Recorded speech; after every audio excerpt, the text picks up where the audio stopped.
Okay, hello YouTube, it's Eric, Jedi Skills 173 here again.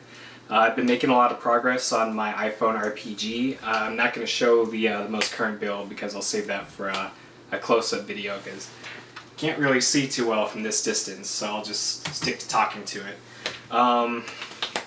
Before I get into the game, I want to show you some of the stuff that I've gotten recently. Here's a book called Shader X6. This is mostly on graphical rendering techniques.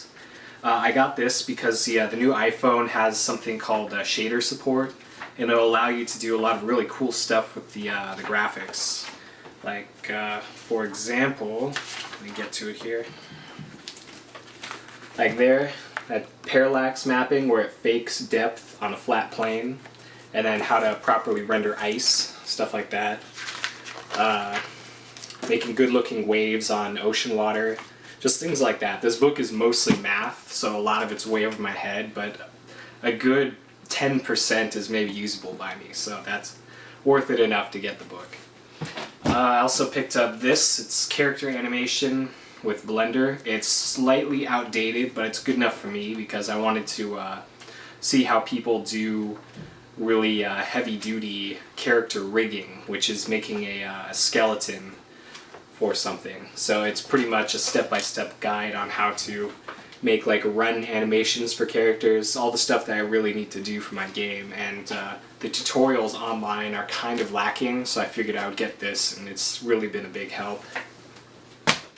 Pleasure reading Terry Pratchett's Thud. Good book, liking it so far.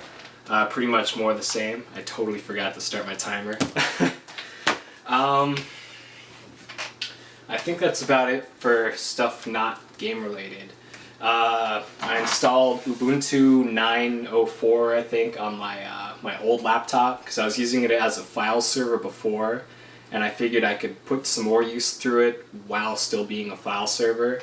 So here I have it pretty much set up as I use it. I have my documentation open for my engine. This one's just for how to properly type in how to move something within the world space. So that's been awesome, and I love that it's a tablet, so I can just keep the main part like that, but rotate the screen so I can still see it easily. Easiest Linux install I've ever done in the world. I've done like 6 failed Linux installs throughout my life, and this one is like pop in the disk, hit install, and it's done. It was literally easier than a Windows install, and that's pretty damn easy. I got this from Monoprice. It's a USB numeric keypad. I needed this because I'm doing a lot of my my modeling on my Mac, and the Mac does not have a numpad, and that's a problem because if you're modeling with pretty much all 3D packages, you need a numpad to do camera controls or quick number inputs. So let me go into the 3D package here.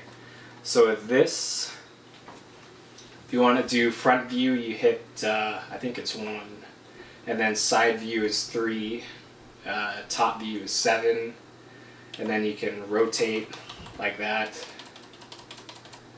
up and down. So it's a lot easier to do with something like this, and put in isometric view, all that good stuff. So this is definitely a huge time saver for me because otherwise I would have to be clicking through menus to get to all that stuff. So yeah, here's the 3D modeling package I use. It's called Blender. It's free, open source. It's being updated all the time, and it's really robust. It's actually just as good as some of the multi-$1,000 things out there. In almost all regards. So if you're making an indie game, you should look here first for stuff like that. So here's just something I teased a little while ago called Jetpack Snake. It's kind of awesome, and I made this this animation in Blender, just using the standard Blender animation stuff.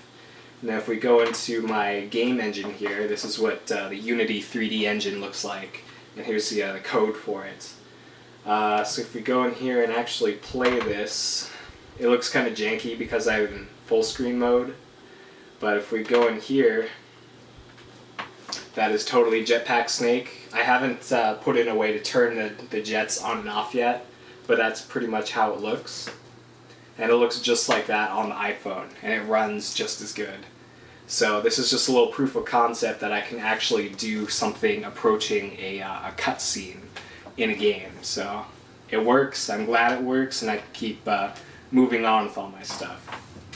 So let's stop that. It's probably hard to see this, so I'm not going to walk you through all that.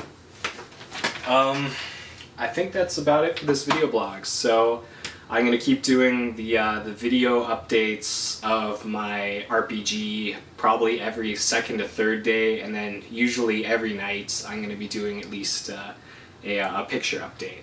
And I usually post on Twitter about 3 or 4 times a night with pictures of what I'm working on. So if you really want to see what I'm doing pretty much as I'm doing it, it's usually going to be on my Twitter.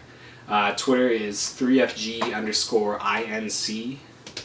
Yeah, because that's going to be my eventual company name once I incorporate, is 3FG Incorporated. So yeah, I think that's about it. I'm still actually... this is only one of my projects, and this is actually going to come out after my first project. The first one's Elective Immortality. I'm keeping that one really close to my chest, so once it's really in a playable state and I'm ready to beta test, then I'll start showing it. But until then, just only expect the RPG stuff. So that's it. Thanks for watching.